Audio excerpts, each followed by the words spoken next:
नमस्कार प्यारे बच्चों, आशा है आप सभी सकुशल होंगे। तो आइए ऑनलाइन कक्षा के माध्यम से आज हम संधि के विषय में जानते हैं। जैसा कि हमारे पाठ्यक्रम में संधि के बारे में भी है।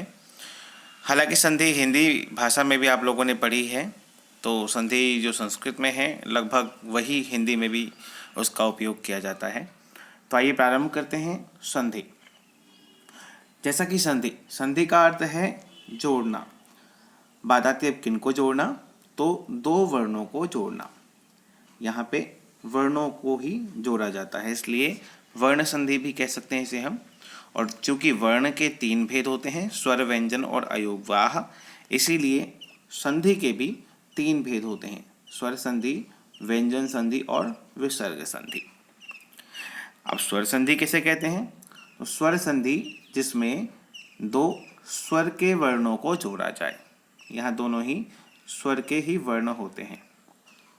व्यंजन संधि जिसमें पहला तो व्यंजन हो और दूसरा स्वर या व्यंजन, दोनों में से कोई भी वर्ण हो, उसे व्यंजन संधि कहते हैं। तीसरा संधि जिसे विसर्ग संधि के नाम से जानते हैं वो है जिसमें पहला तो विसर्ग हो और बाद में स्वर हो। अभी पहले बात क्या है, यानी कि पहला वर्ण जिसे हम कह सकते हैं पूर्व पद का वर्ण, जो कि प्लस यानी कि इस संधि के चिन्ह से जो पहले का शब्द होता है उसे पूर्व शब्द कहते हैं, और जो बाद का शब्द होता है उसे उत्तर शब्द या उत्तर पद कहते हैं। तो पूर्व शब्द का अंतिम अक्षर और उत्तर शब्द का उत्तर यानी बाद वाले शब्द का पहला वर्ण, इन्हीं दोनों वर्णों के बीच में संधि होती है। तो आशा है आप संधि की परिभाषा समझ पाए होंगे। आइए आगे देखते हैं स्वर संधि के भेद।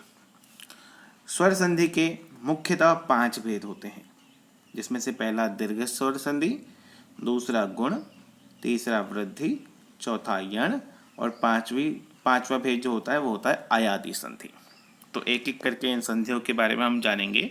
तो सबसे पहले शुरुआत करते हैं दीर्घ संधि से। तो प्यारे बच्चों, दीर्घ संधि, यदि हम इस दीर्घ शब्द का अर्थ समझ जाएं तो ये संधि समझना और भी सरल हो जाएगा। तो दीर्घ जो है ये उच्चारण के समय यानी उच्चारण में लगे गए समय को हम इस दीर्घ काल के अनुसार बांटते हैं। वर्णों के 3 उच्चारण होते हैं।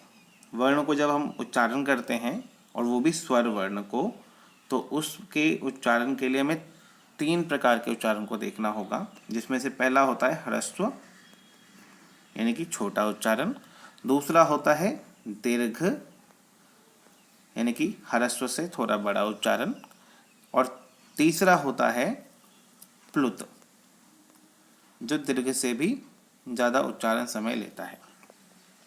बात करें ह्रस्व की, तो यहाँ एक मात्रा का उच्चारण होता है, जैसे कि हम कहें अ। दीर्घ की बात करें तो आ, इसमें 2 मात्राएं लगती है, और प्लुत की बात करें तो इसमें 3 मात्रा होती है। आ के बाद हम इस प्रकार से 3 भी लिखते हैं। हालांकि इसका वेदों में ज़्यादा प्रयोग होता है, इन दोनों का हम आज के समय में भी ज़्यादातर प्रयोग करते हैं। तो आइए हम समझ लें ह्रस्व के स्वर को। ह्रस्व के स्वर पहले 5 होते हैं, अ, ई, उ, री और री, जैसा कि हमने वर्णों में पढ़ा था, ये री है। तो अब दीर्घ संधि की बात करें तो दीर्घ संधि के लिए एक सूत्र आता है, अकः सवर्णे दीर्घः। कहते हैं अक का मतलब होता है 4 वर्ण, अ, ई, उ, री। इन 4 वर्णों में यदि समान वर्ण जोड़ा जाए, यानी कि आ के साथ आ जोड़ा जाए, ई के साथ ई, उ के साथ उ और री के साथ री, तो ऐसे में जो संधि होती है वो होती है दीर्घ, यानी कि पूर्व पद में अ हो, उत्तर पद में भी आ हो, तो दीर्घ संधि होगी। अब ये अ चाहे तो दीर्घ स्वरूप में हो, चाहे लघु स्वरूप में हो। वैसे ई दीर्घ हो या लघु हो, उ भी दीर्घ हो या लघु हो। दीर्घ का मतलब बड़ा उ या छोटा, और लघु का मतलब छोटा उ, और री का मतलब भी री दीर्घ हो या लघु हो। ह्रस्व और दीर्घ, ह्रस्व को ही लघु कहते हैं। तो आइए अब संधि को समझते हैं, इसके उदाहरण देखते हैं।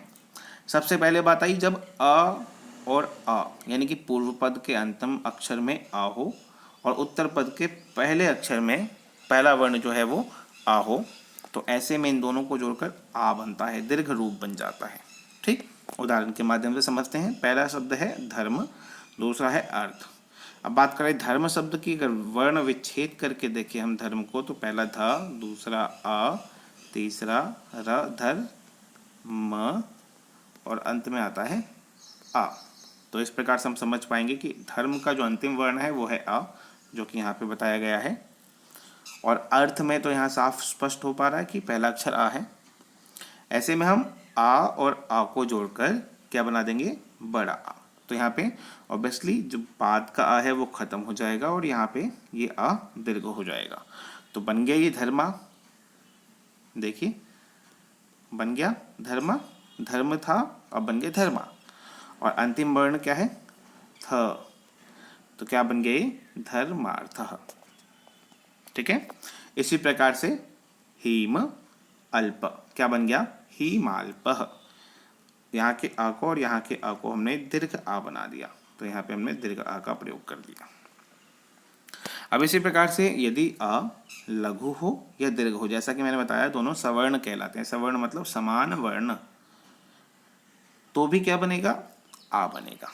यानी कि लघु हो दीर्घ हो उससे फर्क नहीं पड़ता, सवर्ण ही दोनों को माना जाता है, तो ये बनेगा आ। जैसे उदाहरण के लिए देखिए पुस्तक, अब इसके का के अंत में क्या है, आ, यानी कि पूर्व पद के अंत में आ है इसका के साथ, और पहला वर्ण दूसरे उत्तर पद का देखिए आ है। तो हमने आ और आ को यहाँ पे मिलाया, जैसा कि यहाँ पे लिखा हुआ है। आ और आ को मिलाते आ, देखिए पुस्तक, पुस्तक का बन गया पुस्तका, और बाद का लगा लयः, तो बन गया पुस्तकालयः। इसी प्रकार से दूसरा शब्द देखिए हेमधन आलयः, हिमालयः। तीसरे उदाहरण की बात करें, मैंने कहा था इन दोनों में कोई भी छोटा कोई बड़ा हो सकता है। तो देखिए पहला वर्ण आ का बड़ा और दूसरा आ। अगर इस कंडीशन में देखिए विद्या अंत में आ है, अर्थी बाद का आ है, तो बना विद्यार्थी। यहाँ ये विसर्ग का प्रयोग नहीं होता क्योंकि ईकारांत स्त्रीलिंग का शब्द है। दूसरा देखिए तथा अपि क्या बना, तथापि। अब बात करें यदि दोनों ही वर्ण दीर्घ के हो तो भी क्या बनेगा, दीर्घ आ। जैसे यहाँ पे विद्या आलय, विद्यालय, इच्छा आपूर्ति ही, इच्छा पूर्ति ही। ठीक, अब बात करते हैं अक के दूसरे वर्ण का। जैसे मैंने कहा था अक में आ ई उ री ये वर्ण आते हैं, तो दूसरा वर्ण क्या है, ई। यहाँ भी वही कंडीशन है, छोटी हो अथवा बड़ी हो, दोनों ही बड़े हो। ठीक, तो देखिए सबसे पहले देखते हैं जब दोनों ही छोटे ई मिले तो भी बनकर क्या बनेगा, बड़ी ई। तो उदाहरण के लिए रवि इंद्र, देखिए र अ व और ई कौन सी है, लघु यानी कि ह्रस्व ई, पहला ये है। दूसरा शब्द देखिए इंद्र, इंद्र, तो यहाँ पे ई और ई मिलकर क्या बन जाएगी, बड़ी ई। तो इस प्रकार से देखिए रवि, बड़ी ई बन गया, और बाद में क्या है इंद्र, तो ई का जो बिंदु है अनुस्वार ये यहीं रहेगा, बड़ी ई पे आ जाएगा इंद्र और बनेगा रविंद्र। इसी प्रकार से मुनिधन इंद्र, मुनीन्द्र। यहाँ देखिए अनुस्वार का विशेष ध्यान रखेंगे, अनुस्वार खत्म नहीं होता, अनुस्वार ई के बाद ही आएगा। जैसे यहाँ पे ई पे है, अभी बड़ी ई बन जाएगा तो इसके बाद आएगा। दूसरा उदाहरण देखिए यदि लघु ई के साथ दीर्घ ई हो तो भी क्या बनेगा, दीर्घ ई, यानी छोटी ई बड़ी मिलकर भी बड़ी ई बनता है। जैसे यहाँ देखिए गिरी, छोटी ई है यहाँ पे, ई सह बड़ी ई है, दोनों को मिलाकर बना गिरी सह। इसी प्रकार से मुनि ई सह, मुनि सह। अगले उदाहरण में देखिए बड़ी ई छोटी ई मिलकर भी बड़ी ई बनाते हैं, तो बड़ी मही छोटी इंद्र बना महेंद्र। नारी इंदु, नारिंदु, यहाँ पे अनुस्वार आएगा र के ऊपर, जैसे कि हमने यहाँ बात की थी वैसे ही र के ऊपर अनुस्वार आएगा, नारिंदु। अब देखिए दीर्घ ई यानी बड़ी बड़ी मिलकर भी बड़ी ई का निर्माण करते हैं। तो नदी ईसह, नदीसह, मही ईसह महीसह। तो ये हमने दूसरा उदाहरण देखा, दूसरे वर्ण का, अक के दूसरे वर्ण का, अक का दूसरा वर्ण है ई। अक के तीसरे वर्ण की बात करते हैं। अक का तीसरा वर्ण होता है उ। यहाँ भी वही कंडीशन है, छोटे उ मिले या एक छोटा एक बड़ा, या एक बड़ा एक छोटा, या फिर दोनों ही बड़े। तो उदाहरण देखते हैं। भानु उदय। हम जानते हैं कि छोटे उ की मात्रा इधर होती है और बड़े उ की मात्रा इधर होती है। तो देखिए भानु उदय, तो बना भानुदय, भानुदय दीर्घ उ। विधुदय, विधुदय। इसी प्रकार से इसको देखिए, लघु उर्मी, लघुर्मी, सिंधु उर्मी, सिंधुर्मी। ठीक है। अगला देखिए, वधूत्सव, वधूत्सव, वधू उल्लेख, वधुल्लेख। ठीक है। अगला देखिए, भू ऊर्ध्व, भूर्ध्व, वधू ऊर्ध्वा, वधूर्ध्वा। आइए इस वर्ण का अंतिम देखते हैं। इस संधि के अंतिम वर्ण को, अक का अंतिम वर्ण जो है वो होता है री। तो जब बात करेंगे री की, तो दीर्घ री कैसे बनता है, देखिए ये तो बन गया री, और एक और यहाँ जोड़ेंगे तो बनेगा दीर्घ री। उदाहरण में देखते हैं, पितृ, ता में क्या जुड़ा है, री, तो बनता है त्रि। तो ऐसे में हमें पता लग गया कि अंतिम वर्ण जो है पितृ का वो है री। और ऋणम, यहाँ तो री दिख रहा है, तो क्या बनेगा, पितृणम। री की मात्रा दोनों मिलाकर बड़ी री की मात्रा, देखिए यहाँ पे इस प्रकार से लिखा हुआ है, बनाती है, तो पितृणम। दूसरा मातृऋणम, मातृणम, भ्रातृ ऋषि, भ्रातृषि। तो प्यारे बच्चों, इस पाठ्यक्रम में हमने देखा स्वर संधि का भेद, जो कि पहला भेद है दीर्घ संधि।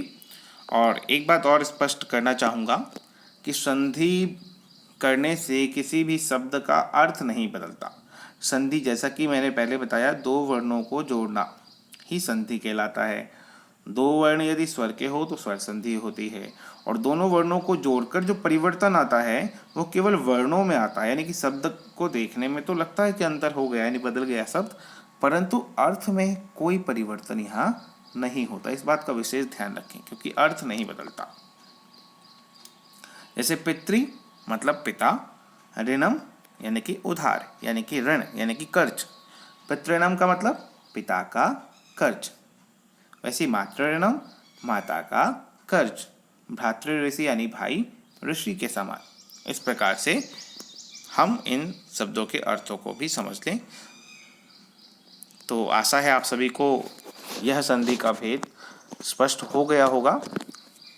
अभ्यास के माध्यम से आप यहाँ देख सकते हैं, कई सारे अभ्यास के वर्ण हैं, शब्द हैं। कोशिश कीजिएगा कि आप इसमें संधि बता सकें कि कौन कौन से वर्णों को जोड़ा गया है। जैसे कि मान के चलिए मैं बता देता हूँ पहले का।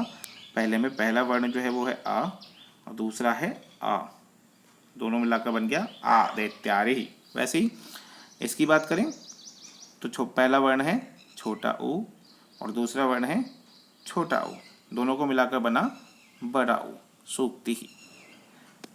तो स्पष्ट है, आप लोग प्रयास कीजिएगा कि पहला वर्ण कौन सा है और दूसरा वर्ण कौन सा है, मिलाकर ये नया शब्द किस प्रकार से बनता है, इसे समझने का प्रयास कीजिएगा।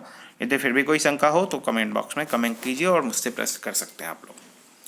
तो आज के लिए इतना ही, धन्यवाद। मिलते हैं अगली कक्षा में स्वर संधि के अन्य भेदों के साथ।